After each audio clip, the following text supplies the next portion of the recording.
कांग्रेस के विरोध के बाद अब शिवसेना ने म्यूजियम का नाम बदलने की निंदा की है। शिवसेना नेता और राज्यसभा सांसद संजय राउत ने मोदी सरकार पर निशाना साधते हुए कहा कि ये लोग इतिहास को मिटाना चाहते हैं। राघव चड्ढा ने कहा कि ये प्रवृत्ति देश के लिए खतरनाक है। मुझे लगता है कि राज्यपालों और उपराज्यपालों के कार्यकालों को समाप्त कर देना चाहिए क्योंकि ये एक औपनिवेशिक खुमारी है। आम आदमी पार्टी के नेता संजय सिंह ने बीजेपी पर निशाना साधते हुए एक वीडियो शेयर किया है। उन्होंने कहा, मैं बीजेपी से कहता हूं, राम का नाम बदनाम न करो। बीजेपी वाले कहते हैं राम नाम जपना, पराया माल अपना। हिमाचल के जिला चंबा में हुए जघन्य मनोहर हत्याकांड के बाद विश्व हिंदू परिषद 19 और 20 जून को प्रदेश भर में प्रदर्शन करेगी। परिषद ने हत्या आरोपियों के लिए मृत्युदंड की मांग उठाई है।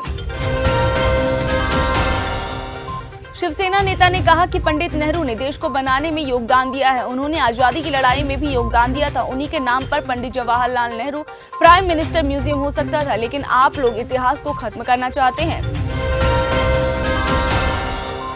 कांग्रेस नेता गौरव वल्लभ ने कहा, नेहरू जी के सामने मोदी जी का व्यक्तित्व आज भी बहुत छोटा है। वो सोचते हैं कि नेहरू जी का नाम बोर्ड से हटाने से नेहरू जी का व्यक्तित्व कम हो जाएगा। गौरव वल्लभ ने पूर्व प्रधानमंत्री अटल बिहारी वाजपेयी के कथन का जिक्र करते हुए कहा कि छोटे मन से कोई बड़ा नहीं होता और आपने छोटे मन का परिचय देश के सामने दिया है। भोपाल में अवैध मज़ारों को लेकर कलेक्टर ने जांच कमेटी गठित की है। ऐसी जानकारी है कि कुछ नई मज़ारें मिली हैं जबकि कुछ पुरानी हैं। जांच समिति की रिपोर्ट आज शाम या कल तक आएगी।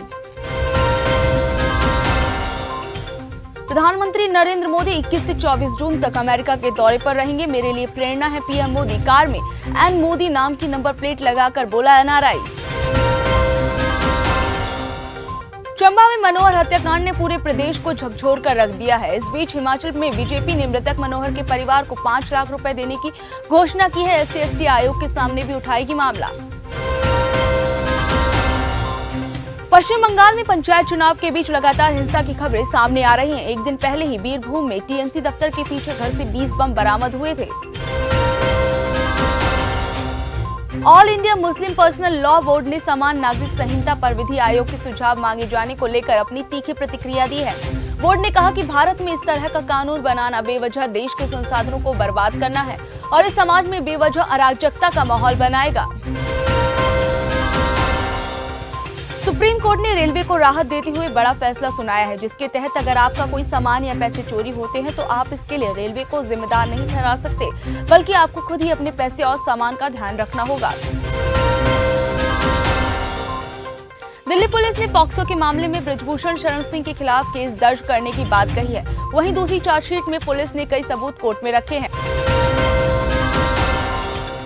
हरियाणा में बीजेपी जेजेपी के बीच चल रही खींचतान के बीच इंडियन नेशनल लोकदल के सुप्रीमो और पूर्व मुख्यमंत्री ओम प्रकाश चौटाला का भी बयान सामने आया है। उन्होंने कहा कि 2024 से पहले ही बीजेपी जेजेपी का गठबंधन टूट जाएगा। जेजेपी पर निशाना साधते हुए चौटाला ने कहा, कुछ लोग सत्ता के लालच में पार्टी छोड़कर चले गए थे, रास्ता भटक गए थे, अब वो पछता रहे हैं और वापस भी आना चाहते हैं। कमलनाथ ने शिवराज सिंह चौहान को बताया शिलान्यास मंत्री। एमपी को घोटाला प्रदेश बनाने का आरोप लगाया। कमलनाथ ने तंज कसा है कि वे हर 10 महीने में 1 लाख रोजगार देने की बात करते हैं। तमिलनाडु बीजेपी के प्रदेश सचिव SD सूर्या की गिरफ्तारी के बाद बीजेपी के प्रदेश अध्यक्ष के अन्नामलाई ने अपनी प्रतिक्रिया दी है और उन्होंने इसे निंदनीय बताया है। जेडीयू प्रवक्ता केसी त्यागी ने कहा कि यूसीसी पर सभी हितधारकों, समुदायों और अलग अलग धर्म के सदस्यों के लोगों को विश्वास में लेकर बात करने की जरूरत है।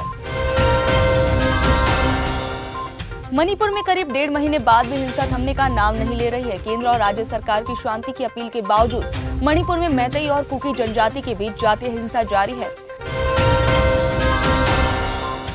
सुप्रीम कोर्ट ने मुआवजे के मामले में एक अहम आदेश देते हुए कहा कि पति की कमाई के मामले में पत्नी का निर्विरोध दावा सच माना जाना चाहिए।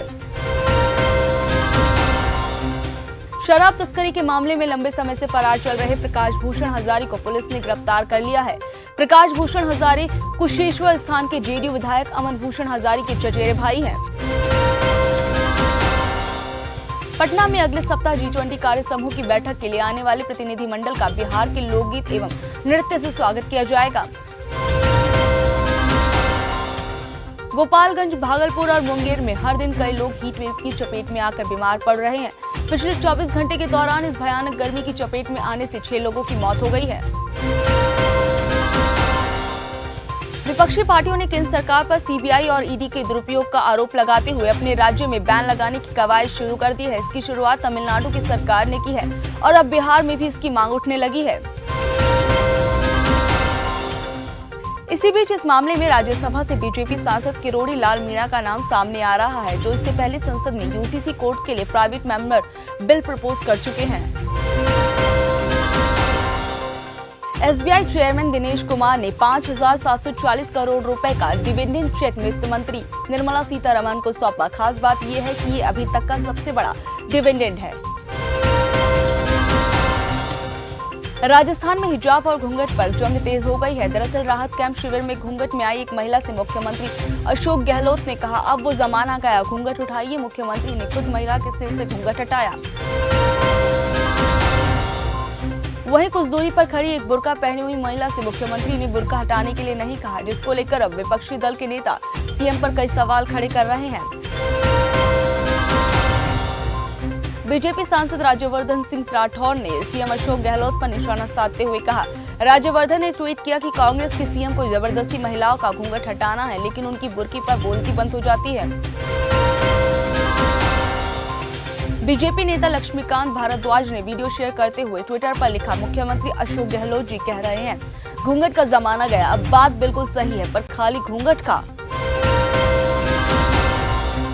योगी सरकार का धर्मांतरण के खिलाफ ताबड़तोड़ एक्शन। 2 साल में 833 गिरफ्तारियां और 427 एफआईआर। योगी सरकार के धर्मांतरण कानून के तहत अब तक राज्य में 833 से ज्यादा गिरफ्तारियां हुई हैं। सर्किट हाउस में गुरुवार रात सीएम योगी को अपने बेटे की शादी के लड्डू खिलाने पर ओपी राजभर ने कहा, शादी के लड्डू सीएम योगी आदित्यनाथ को नहीं खिलाए गए हैं। जब फिर आएंगे तो बताएंगे कि क्या बातें हुई हैं। ओम प्रकाश राजभर ने कहा, मैं पिछले 20 सालों से जिन मुद्दों की मांग कर रहा हूं, उन पर कोई एक भी राजनीतिक पार्टी कायम नहीं है। अखिलेश मायावती चाहते हैं दलित का हित ना हो।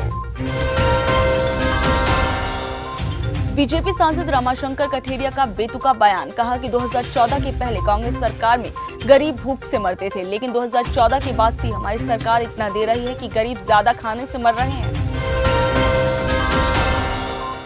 बिहार में 23 जून को विपक्षी दलों की एक बैठक होने वाली है। ऐसे में कांग्रेस नेता आचार्य प्रमोद कृष्णम ने विपक्षी दलों पर हमला बोला। आप कहते हैं कि दिल्ली और पंजाब छोड़ दो, अखिलेश यादव कहते हैं यूपी छोड़ दो, किसी दिन शरद पवार भी बोल देंगे महाराष्ट्र छोड़ दो। ये विपक्षी एकता है या कांग्रेस मुक्त भारत का नूतन स्वरूप? सुबह सपा प्रमुख बीजेपी के आला कमान के कुछ नेताओं से मुलाकात कर सकते हैं। इस मुलाकात के दौरान दोनों के बीच गठबंधन और सीटों को लेकर मंथन होने की संभावना है। उत्तर प्रदेश में बिजली व्यवस्था और कटौती पर समाजवादी पार्टी के नेता शिवपाल यादव ने कहा कि क्षेत्रों की जनता सबक सिखाने का काम करेगी।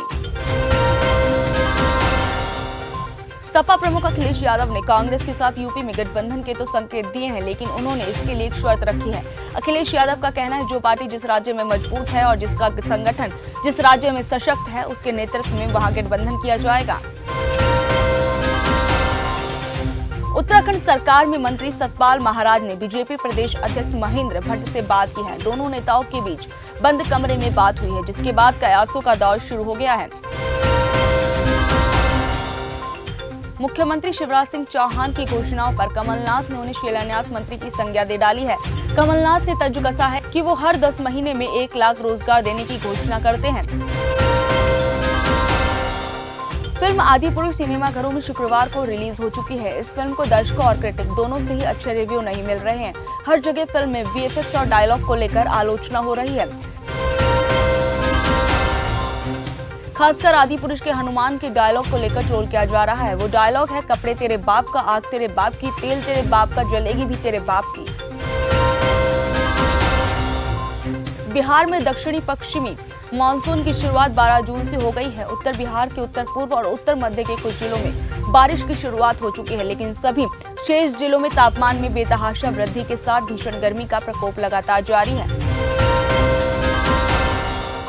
पद्म भूषण शारदा सिन्हा की मौत की झूठी खबर को सोशल मीडिया पर वायरल करने को लेकर उनका परिवार आहत है। इस झूठी खबर के खिलाफ उनके बेटे ने सोशल मीडिया पर बयान दिया है।